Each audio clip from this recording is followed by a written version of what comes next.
បាត់លោកីក្តីពុំត្រាស្បើយទុកច្រើនបីក្រៃទៅហើយតែនឹងរងកម្មវេរី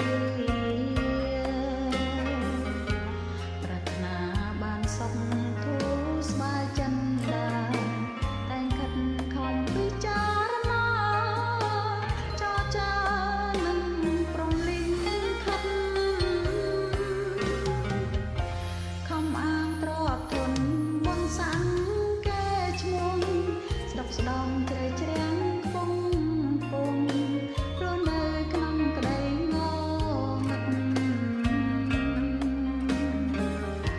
ខំអាងកុសលក្រែងផ្លាស់ប្រែចិត្ត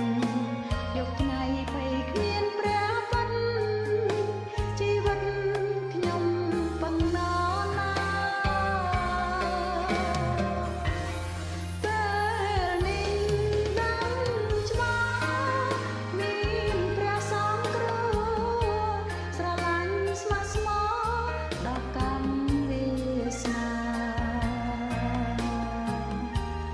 ស្រស់ស្របដួងចិត្តលែងគិតអាត្មាឥឡូវដឹងថាបានសង្គ្រោះពិតបើចង់បានសុខ